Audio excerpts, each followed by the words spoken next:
All right, thanks for joining us tonight, everybody. It is June 30th, the last day in the month. So if you're going for that last point for Success Club, just keep going, keep following up with people, keep reaching out to people. You know, it's not the end until it hits that 12 midnight. And even for the East Coasters, they still have another 3 hours to get that in. So just a little recap. You know, Summit is coming in, a week and a half. There are still tickets available. There's still hotel rooms. If you're a new coach, you still can get that really great discount. I think it's like $150. So totally worth it.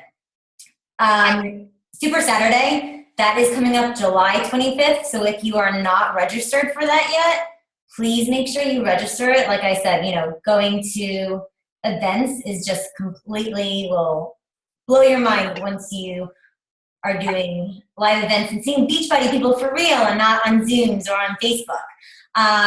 What else?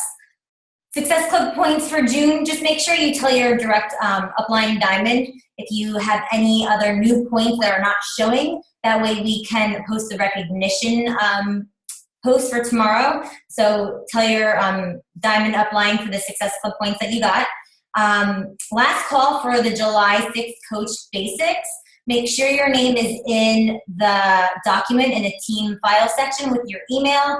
Email will be going out probably tomorrow or Thursday. So if you're not on there, make sure you get on there.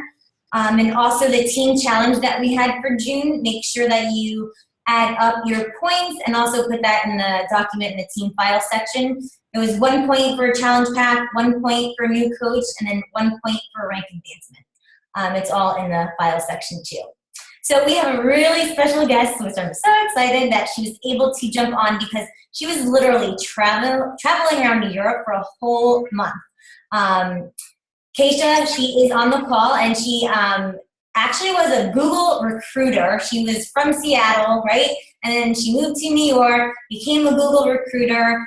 She started Beachbody. She'll probably tell a little bit about her story. But she just signed as a discount coach and then decided to just kind of go all in. And she went all in. And she, if you haven't heard her name on the National Wake Up Call, then you're not listening to the National Wake Up Call because her name is said probably every single month. She's an 8-star diamond, 1 star in her second business center. And she had all of her diamonds are 1 star or above. She has a rock solid team, and that's why I wanted her to do the call tonight, kind of just on, that team camaraderie and how to build those strong leaders. So Kacia, thank you so much for joining. Yeah, thank you for the intro. Jeez, I'm like running over here hearing you talk about me, but thank you, Rose. I'm excited to talk to you guys and see what kind of questions that I can answer. I didn't really prepare anything. I kind of just wanted to talk and see if you guys had questions for me and kind of just talk about different topics of how our team does stuff, because I feel like it can be kind of nice just to compare. I'm sure that we are probably all doing a lot of the same things, but it's nice to hear kind of how another organization is running too.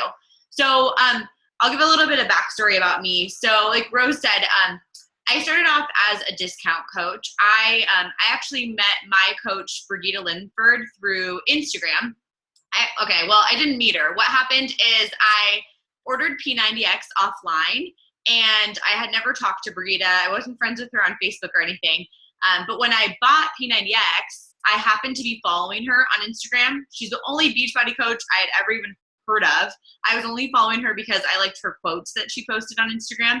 So I wrote her name down in the line that said, who's your Beachbody coach? And she reached out to me on Facebook. There's not a lot of Kacias, I guess. So she found me on Facebook, and she was like, hey, you ordered through my website, right? I'm like a dream customer, just randomly ordered through her website. And she was like, do you want to be in my challenge group? I said no. I wanted to do it my own way. I thought Beachbody was super sketchy, and I did not want to be involved in it at all. I don't know why.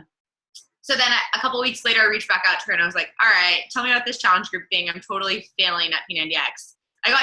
For anyone that's done it, I got to day 4, 90 minutes of yoga. I was like, see ya. So I reached out to her and I was like, let me be one of your challenge groups. What is this? She told me about Shakeology. I did a ton of research about Shakeology, and I was like, if this tastes even kind of good, I'm drinking this every single day for the rest of my life because of such like what was in it. So I signed up as a discount coach that day, told her, I don't want to build a business. I'm not interested. I love my job. At the time I was an engineering project manager in Seattle, and I loved my job and I had no desire to do anything else. Well, I was in a challenge group. A couple months later, I was like, I have to do something that I'm passionate about because I love my job, but I didn't feel like I was getting to make that impact that I really wanted to make. So I started last January, in January 2014, I ran my first challenge group. And I really just thought of this as like a fun side hobby. I didn't think of it as building a business. I didn't think of it as I wanted it to be my full-time job. I just wanted something where I was like, it gave me the passion of helping other people. And I really just like needed that in my life, I think.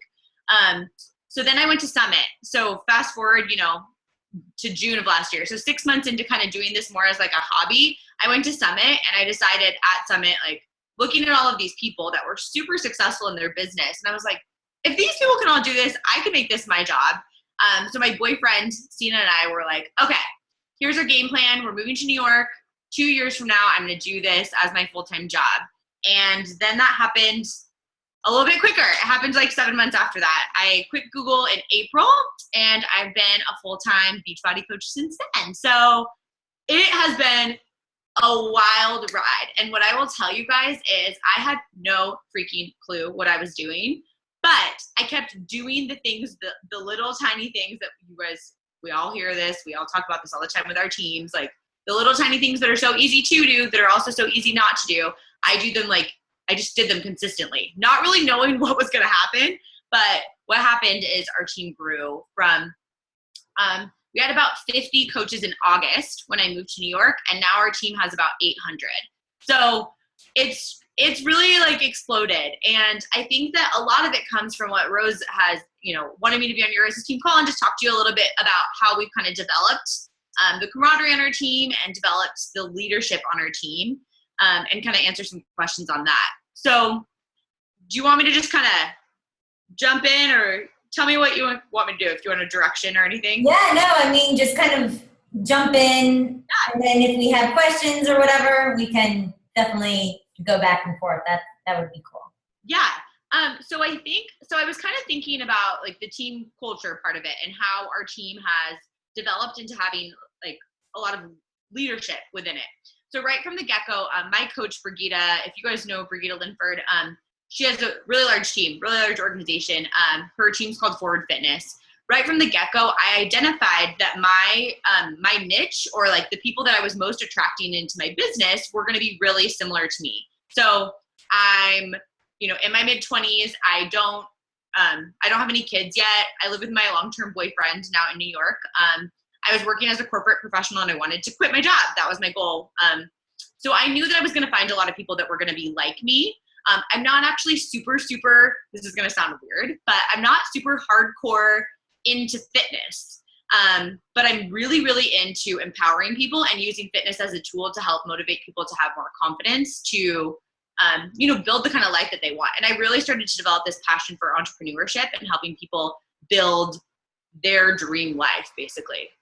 So I knew that my team was going to be a little bit different because her team is predominantly stay-at-home moms that have a few kids at home and are kind of building this part-time, and then eventually kind of took off from there. So I knew right away that my team was going to be a little bit different. So I branched off pretty much right from the get-go.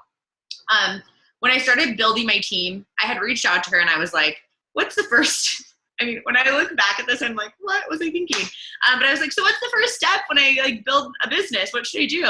And she was like, well, you should go Emerald. I was like, cool. How do I do that? So I signed up my best friend and my boyfriend, and I went Emerald that day because I figured, my best friend was like, I like Shakeology, and if you're going to do something crazy with this business, I want to be on your team. Like, I want to be the first coach on your team. I was like, okay, sweet. So looking back at how I advanced my business to Diamond, I didn't have any kind of strategy. So keep in mind, I'm telling you about what I did a little bit later once I kind of made a game plan. At first, know that it was complete chaos. So if any of you are on this call that are like newer coaches or feel like, oh my gosh, she's going to tell me all this system stuff, like I have to have all these systems, you don't. Like, you'll figure it out as you go. But so what I did, I'm kind of jumping around here a little bit. So what I really noticed right away when I branched off to make my own team was that I wanted to figure out exactly what my like ideal coach was. I wanted to start talking to my ideal coach in my Facebook posts, and I wanted to start really relating to that specific person, because the truth of the matter is, what I've realized a lot as I've been growing my business and just being involved with Beachbody, as you guys know, with the emphasis on personal development and really getting to know yourself, I realized that not everyone is going to like me and not everyone is going to vibe with me. And that's okay. In fact, I don't really want anyone to be a coach on my team. I want some specific people that can really appreciate like that I'm super awkward, and that, you know, I'm not going to be like this. I'm not a super hardcore fitness person. I'm the person that's going to do a workout and then have a glass of wine right afterwards. So I'm looking for people that are like me, right? That can relate to me and get my like awkward sense of humor and just, you know, can vibe with that. And I was also really looking for people that were 20-something-year-olds that were corporate, you know, working in corporate jobs, that wanted to do something like bigger and develop like a life by design. Not bigger in terms of better, but more so just wanted to develop a lifestyle with this business. So once I started to hammer into what my ideal coach looked like, that was extremely helpful for me, because then I didn't feel like I was putting out a lot of like blanket statements, like, who wants to join my team? It was more like, I'm looking for 25 to 35-year-old females. You know, I'm looking for people that want to build a business part-time while working full-time corporate. You know, like I was able to really funnel into those people. And I was able to also kind of adapt what I started talking about. So I made a list of 5 things. Basically, if I'm friends with any of you guys on Facebook now, like you'll see that I talk pretty much about like 5 to 6 different topics. And those are really related to also my like target market. So I talk about traveling. Obviously, like Rose just said, I went on a big backpacking trip. My team is like so excited, thinking about like a lot of them that want to travel too. So that's a big thing for us. I talk about travel. I talk about my relationship, because almost, I think all but maybe one of my coaches are in long-term relationships or newly married. I talk about how awkward I am, which sounds really weird, but that's actually one of the 5 things I talk about, because I'm looking for people to come into my business that are going to vibe with me, that are really going to be able to work well with me. And I talk about living in New York City. I talk about entrepreneurship. I talk about fitness and health in a way of like, yay, my workout's done, or look at what my boyfriend cooked for me, because I'm not a big cook. So I kind of talk about those things and I rotate through them. And the reason I'm bringing that up is because when I'm thinking about culture of a team, it really, really helps when you're able to identify who you're really looking for on your team. And by bringing in those people that can really vibe well with our team and create this culture, people naturally become friends, and they start to like love on each other and kind of, you know, like each other's posts, and it builds this camaraderie that they feel like they're part of something bigger, and they feel like they have all of these genuine friendships in it. So I think that's part of where the camaraderie came in. In terms of actual structure of how we organize things, so like I said, I branched off from Brigida's team right away, and I built my team, which is called Team Fit Foundation. And within that, I developed like, we have push groups. So we have a push for diamond group. So basically the way that it works is you work with your brand new coach and talk to them about going emerald and what the first milestones are for their business. And we plug them into a coach basics when they first start. So it's a 15-day coach basics that we have. Rose, I can give you like what we do for post too, if you want to look at it at all. But I have a 15-day coach basics training, and we plug every new coach into that's going to build a business. And at the end of the 15 days, one of the goals is to advance their business to emerald. Once they go emerald, we put them into a push for diamond group. And so that's for the downline of anyone that's pushing for diamond, right? Pushing for a rank goal. They check in there if they want to. They check in with like their business building accountability. So we have, I have another template too that I can send to you. I'm writing this down actually, so I actually remember. Coming at you right after this. So I have a little template that I have everyone kind of check in with, which is like personal development, like their ahas, if they invited or any questions or whatever. Some people like to check in with that structure. I personally don't. I really don't like checking in, but I do it because I want to be an example for my coaches. So I do it all the time. But some of my coaches check into those groups. Some of them don't. It kind of depends on if it helps them or not. So that's in the Push for Diamond group. What's nice about that in regards to tying back to culture is it creates this community, right? Everyone sees people checking in with each other. They comment on each other's stuff. Randomly, people will post videos or they'll share other people's Facebook posts into that group. And it's like, oh my gosh, look how cute this post was that so-and-so just did. And it creates this kind of community within that push group. I do have, once I started to have some diamond coaches that I personally sponsored, I created a personally sponsored diamonds page. To be honest, I don't do a whole lot in there. I kind of just have it because I thought I should. I don't know.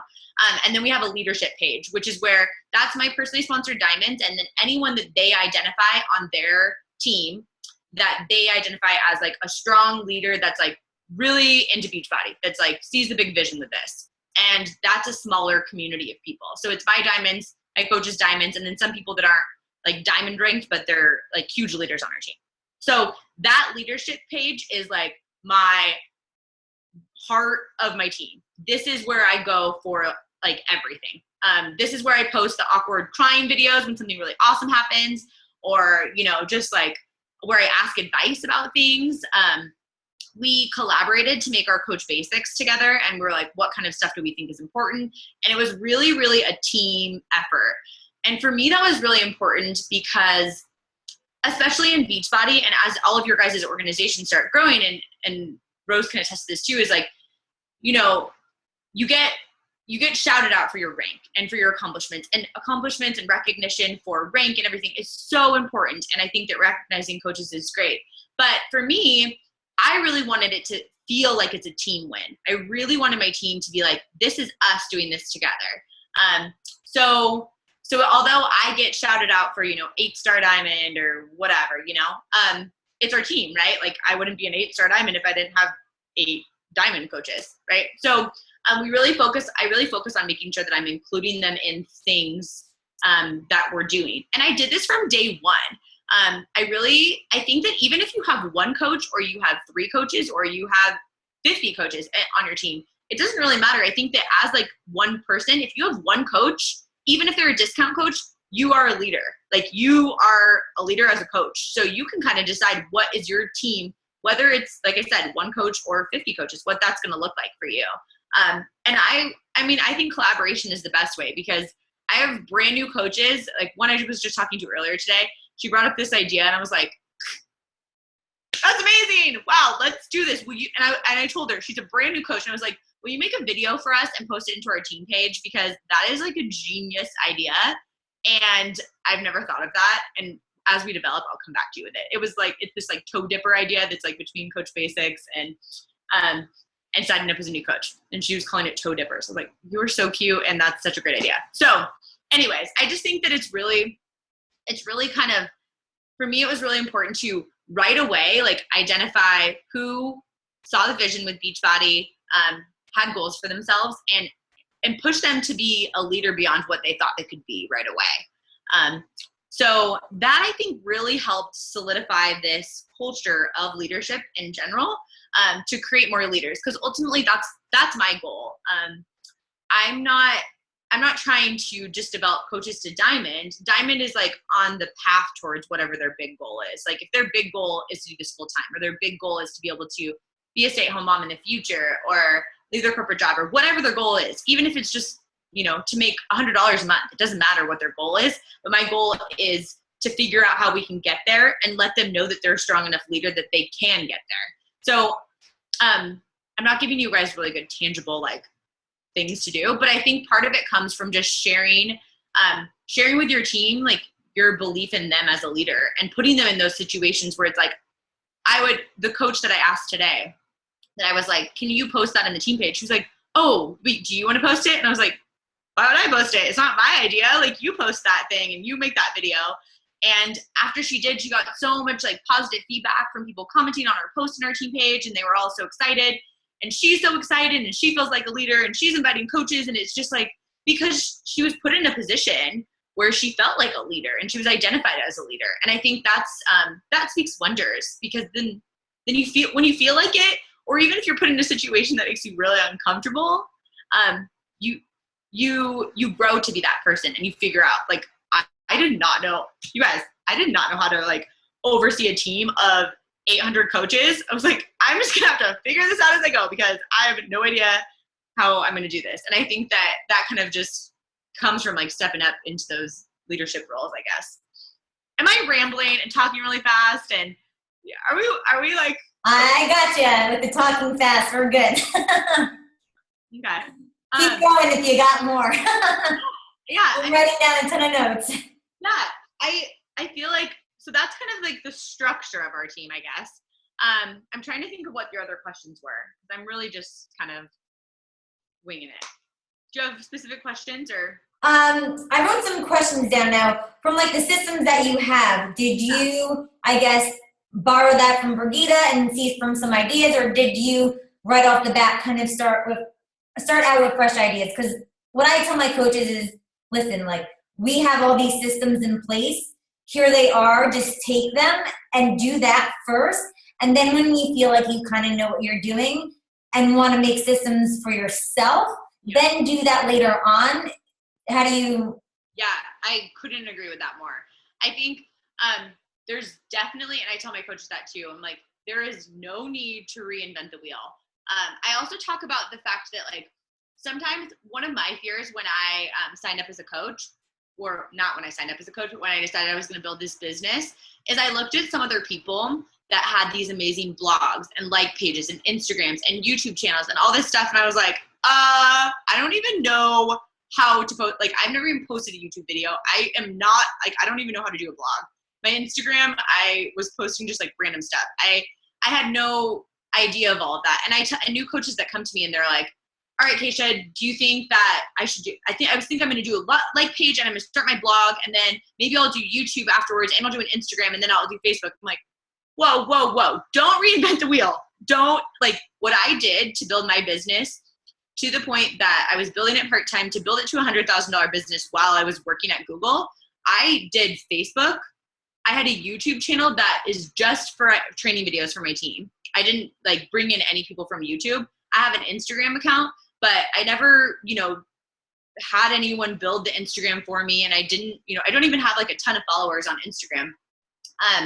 But I didn't do all of those things. I didn't go create all of this like extra things. And the reason why I didn't realize why I did this, but it was to my advantage because I think the more complicated you make this, like, remember you're attracting your coaches, right? So like, if I've had people that have reached out to me about coaching and they're like, I feel like I could do what you're doing, right? They see that I post pictures on Facebook that aren't super, super over the top. They're kind of just like random selfies of me, like being weird or they're whatever. And people feel like it's duplicatable. So my mindset on that, I guess, is just, if you have systems in place that are working, like, there is absolutely no need to reinvent the wheel. Like, don't give yourself extra work. Spend that work or spend that time talking to people, because that's really going to be what's going to build your business, is building relationships. The way that, like, I tell new coaches too is, don't get caught up in like everything else that's going on around you. Like, just put your blinders on and focus on like, who am I going to talk to today that I can help in some positive way?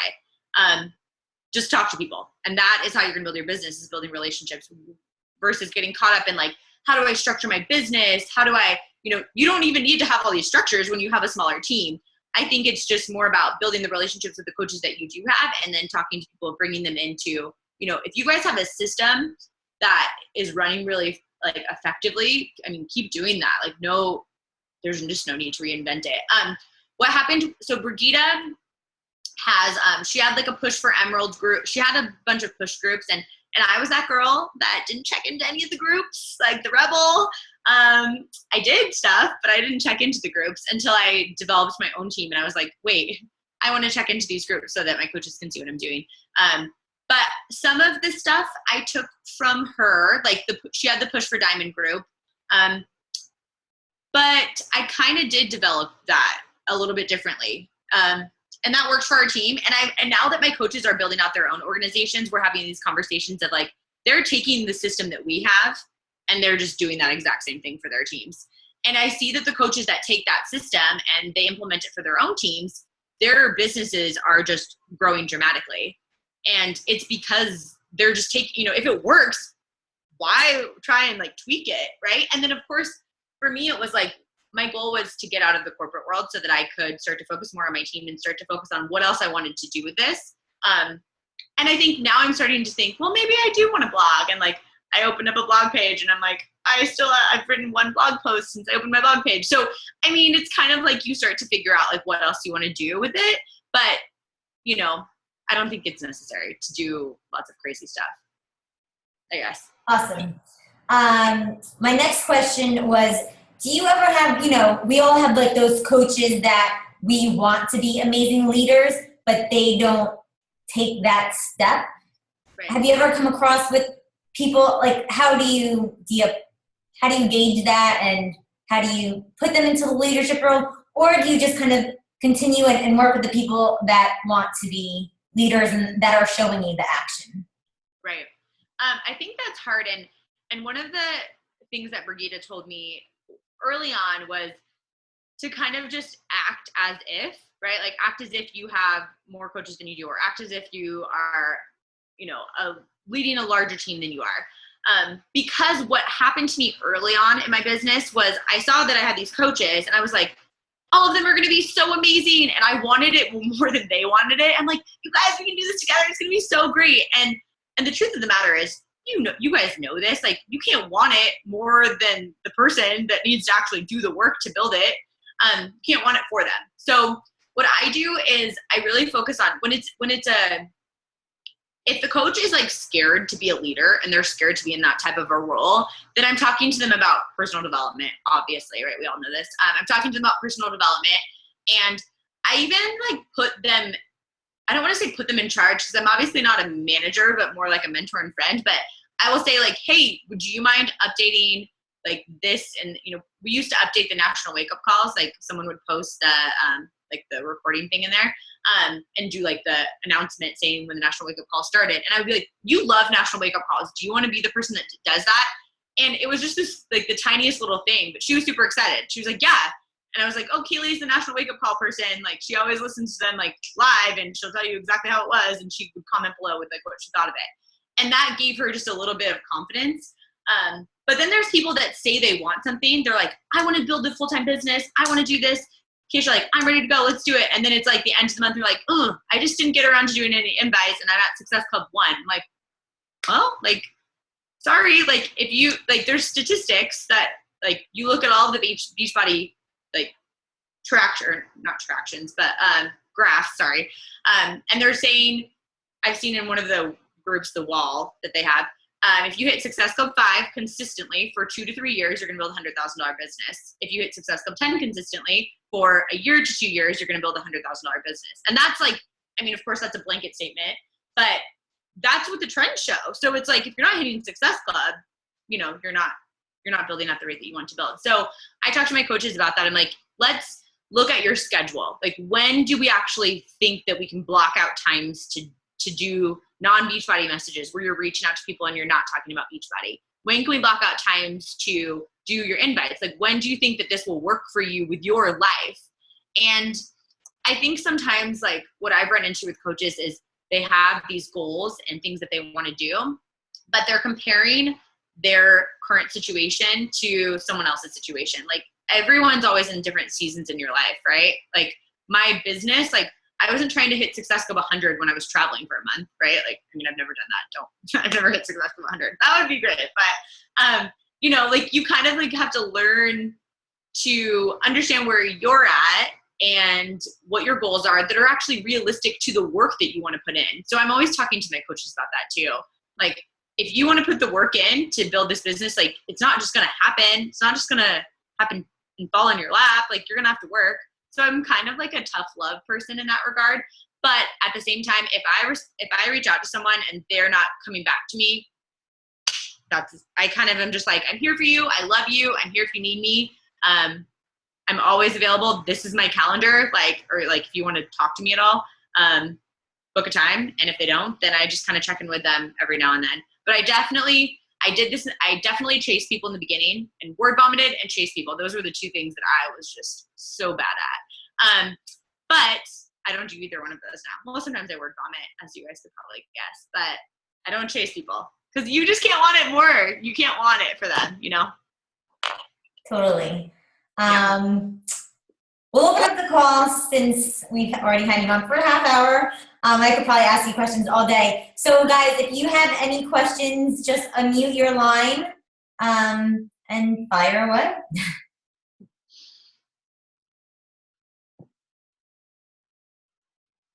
They're probably like, she's been talking for a really long time, so. I have one.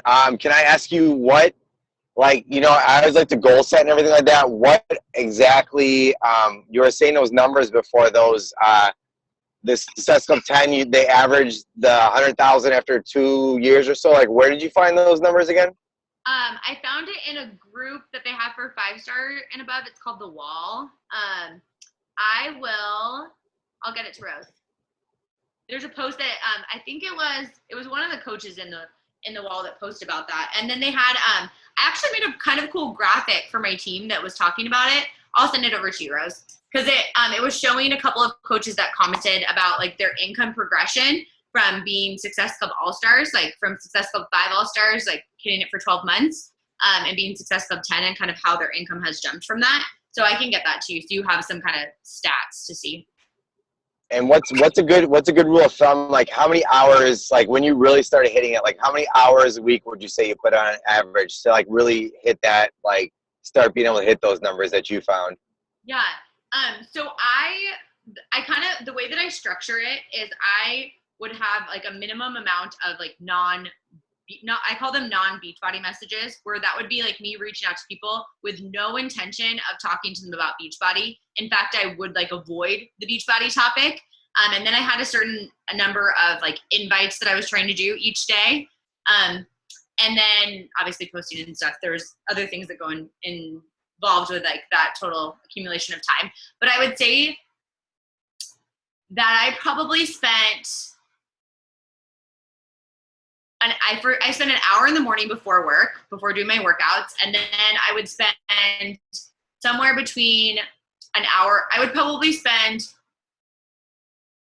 2 to 3 hours a weekday, and I would open up what I did when my team started growing, and I had a lot of people that were like pushing to do this. I would open up my schedule for chunks of time, and I would have people book on my schedule. Like, if you want to talk one-on-one or you want to talk with you and your coaches, like we can do Zoom chats, and I would block out like 5 hours on a Sunday or on a Saturday, and I would talk to my coaches. And at first, you know, once I transitioned to doing that, this was after like we had 50 coaches on our team, and then we had a huge like growth spurt. But I just made myself really available for the times that I could, but it definitely took time. It took just blocking out a schedule. So for me, like in the morning, it's like I knew exactly the things that I had to do, and I had exactly 1 hour to do it. And if I didn't get it all done, I would not get it all done. I only had that 1 hour because it was before work. And so I can give you that too. I'll send you over all my stuff, girl, so you guys have it. But I broke out like what I did in the morning, and I was like 1 hour max. And then I did like what I did at night, and 2 hours max. So I'll send that over to you. You're giving us all your good stuff. I love it. I just have one question. I know I'm like jumping in front of everybody, but like how many invites would you say you do per week? Because I know people are thinking, oh, she's 8-star. She probably, just got lucky with 8 people. And you probably didn't just reach out to 8 people. No. I exported my friends list. If you guys haven't exported your Facebook friends list, that was like really awesome. I made a video on YouTube of how I track things. Now I'm like talking like I'm a YouTube person, but I do have a video on YouTube that I made for my team, and it's like my business building tracker. And what I did was I exported my friends list to Excel, and I put it in a Google Drive doc. And then I would go through and I like send a non-Beachbody message, and then I would go back and invite them. I mean, I exported my friends list, and I couldn't even tell you exactly like how many invites I did, but I probably did I did 2 to 5 a day, every day. And they weren't all just invitations. They were just also those non-Beachbody conversations. Right. Yeah. At one point, once I had told my team, I got really excited on a call with my team, and I told them that I was going to quit my job. And I like just said it. And after I said that, it put a huge fire because they were all like super, super excited. And I was like, oh my gosh, I'm actually doing this. So that's when I cranked it up a ton too. That was in October probably. So, I mean, I was at least talking to 5 new people a day and doing follow-ups and stuff. So that was a little bit crazy. I get that question a lot too. They're like, how many invites do I need to be doing? And I think it's like, however many invites until you hit your goal, right? Like whatever your goal is. So if you're going to hit Success Club 10 every month, maybe you're going to have a month where you talk to 30 people and 10 people sign up. Like that's awesome, right? Maybe you're going to talk to 100 people and everyone says next month. It's just a matter of like the consistency of like talking to people and not about Beachbody and just building relationships. That consistency is, I think, what helped a lot. And that's what I'm always telling my coaches, just talk to people, build the relationship, and like, don't feel like if you're always talking to people, you're not going to feel that stress of, oh my gosh, I have to have them buy it. I mean, everyone has that feeling sometimes where I'm like, oh, I need to hit Success Club. But at the same time, it's like, you don't feel that as much if you're constantly talking to people. So I think that helps. I don't know if that really answers the invite question, but it's definitely not invite 8 people, then they're all going to sign up as coaches and they're all going to become 1-star diamonds and then you're going to make $100,000 and you're going to quit your job. I mean, it's definitely not like that, as you guys know. It takes a lot of people. And I've had coaches quit. I had a 1-star diamond quit a month ago. Yeah, so that was kind of a weird one. Yeah, but I mean, things happen, right? And you just keep on keeping on. Yeah. Cool. All right, guys, I'll really be quiet so you guys can answer questions. I have a question. Yeah. Okay, so sometimes I agree. I feel like I get so caught up in talking to literally, it seems like hundreds of people and can't get the transition to the inviting process. How do you go from the non-Beachbody conversation into just inviting them and getting onto the topic of Beachbody? Yeah. What I do, so I'm talking to them about non-Beachbody and just kind of like hearing about how their life is going. And then I end the conversation because to me, although I said I'm a little bit awkward, what I don't think, like, it gets pretty awkward if it's like dragging on and you're like talking about the weather and it's just like, oh my gosh, I just want this to end. Like, I feel really uncomfortable. So I will end the conversation on my terms. I'm like, so nice catching up with you. I'm glad things are going well. Running out the door, talk to you soon. And I end it. So like, it's kind of like everyone knows it's done. And then I come back to them. And normally if I've spent enough time like getting to know them as a person or reconnect with them or whatever it is, they've mentioned something to me that's going on in their life. So when I come back to invite them to a challenge group, and I can authentically invite them because I know more about their life. So hey, Stacy, I know you were talking about all of your upcoming weddings, and I feel you, girl. Like, I am about to be in dresses all summer, whatever, I'm just talking. But I wanted to see if you were interested in being one of my challenge groups. It's been so fun to reconnect with you. Let me know if this is up your alley. I'd love to have you in one of my groups. And it ends up turning out a lot better because I'm actually talking to her, right? Like, I know she's going to be in a bunch of weddings, or I know she's getting married, or she has a vacation coming up, or she just had a baby, or whatever, or she's really wanting to, like, I don't know, have more energy or something. Like, it's just, you're kind of picking off of the things that people are saying, but not at the time. This has worked for me, at least. Not at the time that they're actually saying it. And a lot of times what happens as people see that you're talking about, Beachbody all the time, or sometimes I'll get random messages to me from people that I haven't talked to that are like, congratulations, like, on your success with Beachbody or whatever, which is so nice of them. I'm like, they're like, so what are you actually doing? And I'm like, oh yeah, I'm a Beachbody coach, but tell me about you. Or like, I'm running online health and challenge groups. I love it, but tell me about you. What's going on with you? And I always am trying to get off that X right from the get-go, because I don't want to talk about me and how much I love Beachbody, because if they look at my Facebook wall, they see that I love Beachbody, right? I don't want to talk about me. I want to know them so that I can go back to them and authentically invite them. If I'm telling them, like, I love challenge groups because I love camaraderie, and I love it because gyms are super expensive here, and I live in New York, like, they don't live in New York. Like, maybe they don't love camaraderie. I mean, most people do, but maybe they wouldn't love challenge groups for the same reasons that I do, or maybe their goals are different than mine. So when you spend that time, like, talking to them in the initial conversation and you go back to them after the fact, then you can authentically invite them from what they talked about previously. Does that answer the question? Is it Kristen? Yes, that definitely helped so much. Thank you. Yeah, for sure. And if you're doing those non-Beachbody messages and then you pick a number that you do of those consistently, like some of my coaches are like 1 person every day and some of them are like 5 people every day, depending upon what your goals are. And then those are the people that if you have some kind of tracking system, which if you look at that business building tracker, I think is what I call the YouTube video. I show what mine is. But basically, if you have a system and you're like non-Beachbody message, non-Beachbody message, you can sort your Excel sheet by those people that you've non-Beachbody messaged, and then you just go back to those people and you invite them. And it makes it easy because then you're like, I'm talking to so many people, I can't even keep my head on straight. I don't have time for this. Like, oh my gosh. And then you feel like, oh, I'm pulling my hair out of my head. So that's not fun for you, right? Any other questions? I've got a question. Yeah. So when you end the first conversation, if they don't message you back randomly from looking at your stuff, how long do you normally wait before you message them and invite them? Is there a certain amount of time you wait before you go back? So if you were talking to them about non-Beachbody and they didn't respond to you?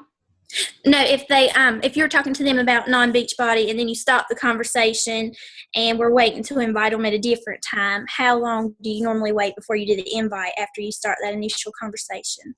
So normally what I'll do is I will, like if I've just announced a challenge group or something, I'll message them. So, cause you know how Facebook works, like with your is it called affinity? I don't know. But how when you're messaging with people, then your stuff comes up in their timeline more, right? So the odds of them seeing, the more people that you're messaging with, the more your stuff is going to come up in their timeline. So if you've messaged with them and they start to kind of see more of what you're doing, they might come to you first too, which is kind of cool. If you're doing that non-Beachbody message and you're really building those relationships, they might be interested in it when they see that you're talking about challenge groups every now and then.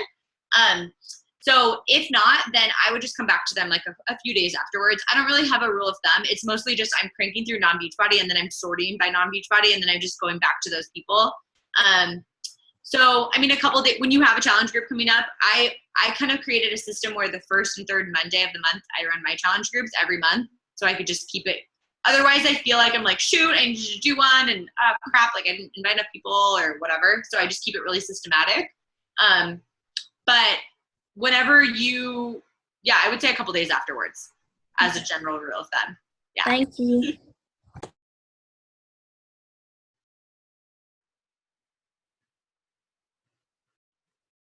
I love your accent too. You're so cute. I wish that my voice sounded like that.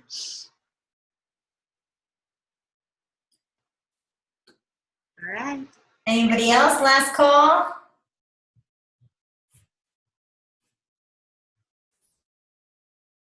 Sorry, what was the name of your YouTube video for the tracking system that you did? My YouTube channel is Kacia, Kacia, and my last name is Fitzgerald.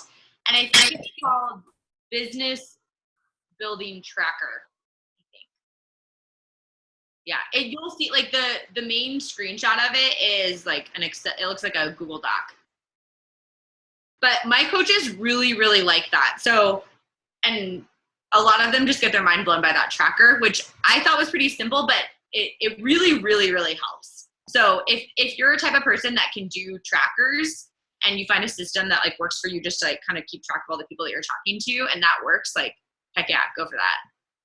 Thank you. Yeah.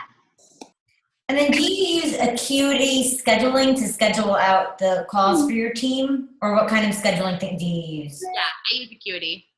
Is that like a membership, right? They have a free one. I recently just splurged and I got the $9.99 a month or something because it sends emails and it syncs to your phone. But I just use the free one. And I set up calls with my business builders. Like I talk to my diamond. Now that I'm doing this full time, I have more time to do. But yeah, I just open up my schedule and I'm like, these are the times that I'm available and book half an hour or 1 hour chunks on this. Yeah. Okay, cool. Yeah. Well, thank you so much. I really appreciate it. I have like pages of notes and It was great for you to jump on after you've been traveling for so long. Oh my gosh, not a problem at all. I'm glad I could chat with you guys, and thank you for having me, and I will see you guys all around. Yeah, I'll see you at Summit. Yes. All right, bye, you guys. All right, bye. Have a good night, everyone.